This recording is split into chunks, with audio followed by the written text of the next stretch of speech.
your faith in God is not recommended in my new reality, because the reason I say that is because you should put your faith in something real. God is a concept in our heads, and there's many debates who God is, what God is. Anyway, anything that you can think up in your mind is not real, because your mind comes and goes. It thinks one thing, it thinks another thing next minute, and who knows. But putting your faith in something real is really good. And as far as I can see, in the whole wide world, there's only one thing that I can count on, and that thing is real, because I know for sure it's real. And do you know what that thing is? That thing is me. In my case, it's me. In your case, it's you. The reason I say I'm real is there is never a moment in which I am not real to me. And if I'm going to put my faith in anything, I'm going to put the faith in someone that has never forsaken me, has never gone anywhere when I'm in both good lucks and bad lucks. Even when I'm asleep, I am right there with me. I mean, there's just one person that I can fully trust, and that's me. And it's really sad on the day that I don't trust myself and I have to put my faith on something else, that even if it's a huge name like God, even if it's like anything else, I mean, I would really have to think very hard before I put my faith on anything else other than myself. Now, I really understand sometimes shit just comes down and life is hard and I lost confidence in myself, and I would really hope there's a big guy in the sky called God that I can put my faith in. But I think that is creating a lot of problems in our reality right now. And in a new reality, I hope we don't put faith in things like concepts like gods. Instead, we put faith in ourselves. So the reason it got me thinking on this direction is this book called Grace Period. I'm on my way to the library to return the book, and I really enjoy this book. It's an all-out Christian book. It's written by a lady named Melinda Worth Potham, and here's a picture of her, Melinda Worth Potham. She is got a BA from University of Chicago and MS from Yale Divinity School and Stanford. So this is a highly learned person, and Melinda is an incredibly good person.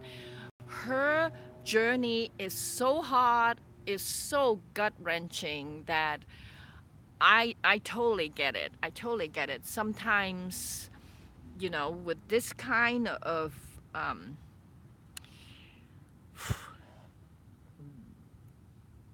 just regular bad things in life that happens, I can see that she has unwaveringly put her faith in God.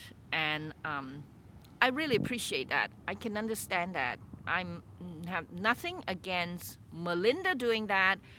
It's just my take that that won't be what I do. First of all, this story opens with Melinda dealing with her daughter, who is 15 years old and have depression, maybe because of the divorce of her parents, Melinda and her husband. And Melinda had a relationship, 30-year relationship with an abusive man. And through the faith of God, she stuck in there and stayed with him until finally she decides to leave. And when she decides to leave, it caused her daughter to go into depression and 2 years of terrible, terrible depression, uh, threatening suicide all the time. And it just breaks my heart. I have a daughter, and I understand as a mother, this is really, really horrifying. And I can see that Melinda putting her faith in God, I understand that. But I would think that, because she puts her faith so heavily in God, that could be the problem that caused her daughter's depression. I mean, can you see that you are a 15-year-old, you're a smart girl, you're 15 years old, and you are in a family in which your dad is, not such a good guy, maybe, I don't really know, I'm only basing it on the book. And your mother is just always praying and always putting her faith in God, and your mother is a really good person, and like you're 15 years old and you just don't know how to deal with this crisis. This is like a crisis of the soul, right? And I can understand her going into depression. Yeah, I mean, this is a crisis, unimaginable crisis. It's like it involves, for this 15-year-old girl, it involves God. She is not giving her daughter a chance of going to her daughter. Maybe she did, okay? I don't know, but not in the book. She never said that in the book, that she could go to her daughter and say, you know what? I believe in God, but maybe you don't, and that's okay with me. Maybe, it's something else that you need. That's great. That may or may not cure the depression. I don't know, but maybe yes, right? Is this flexibility that maybe I don't, I put my faith in myself, and let me see how I can understand my daughter's situation. So the other thing was she stayed 30 years with a man. I mean, really, really trying to fix this, and asking God for assistance. And again, maybe there's something else, that if you don't all the time put all your faith in God, that you could put your faith in yourself and things might go faster. I mean, leave God to be with God, and yourself try to fix the problem. Again, I know I'm being harsh. I know maybe it doesn't work that way. So I want to the book is really well written. I really love it. So the first thing that comes to my mind is, it says, the first thing I want to tell you is on page 34. It says, be still and know that I am God. Be still and know that I am. Be still and know. Be still. Be. Now this is a very famous biblical passage, and here is what I'm saying. Be still and know that I am God. Put your faith in I am, instead of putting your faith in God. And be still and know that you are God, right? And be still and be still, be in meditation, be in the unknown. God is the unknown. For example, the Hebrew, there's another quote that's from the Hebrew Bible that says, by faith he set out, not knowing where he was going. Exactly.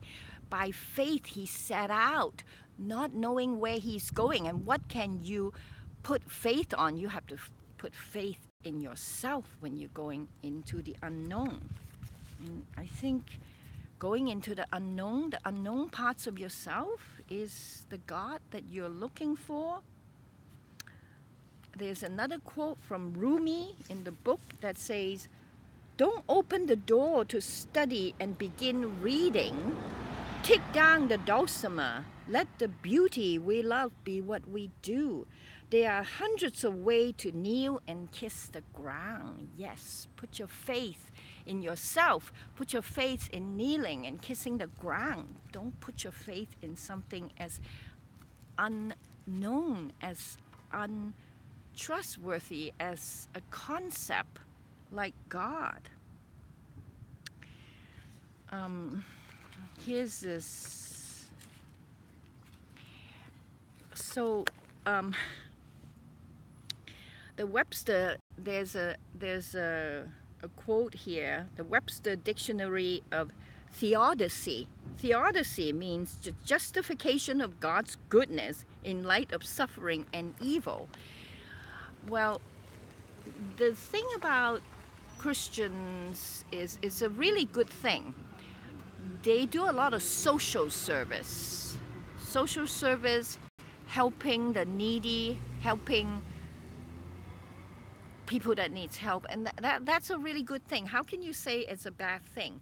Well, in New Reality, there is a thing that says that what you put your attention in grows. So in a way, a whole bunch of people putting their attention in bad things, I'm really scared to say that because it's not 100% true. But a lot of people feeding the homeless actually make the homeless problem continues. If each of the homeless persons say, you know what, I'm not going to wait for someone to feed me, I'm not even waiting for God, I'm just going to get out of being homeless. Or they can recognize themselves and say, you know what, I love being homeless. I mean, both ways it's superior than putting your faith in God. And also for the people who put their faith in God and regularly go to feed the homeless, maybe they're doing something else that they could put their time in other things that are more productive. So again, I'm not saying putting your faith in God is a bad thing. I'm just saying it's not recommended. Put your faith in yourself first and then put your faith in God. Yeah, put your faith in yourself first. First and foremost, yourself, yourself, yourself. You are real and God is a concept in your head. Put your faith in yourself. Thank you for this great book, and nothing against Christian, nothing against people who believe in God, nothing against people who feeds the homeless. I'm saying just contemplate this idea that you, me, for me, you for you are more real than anything else in the world. Put your faith in yourself. Bye.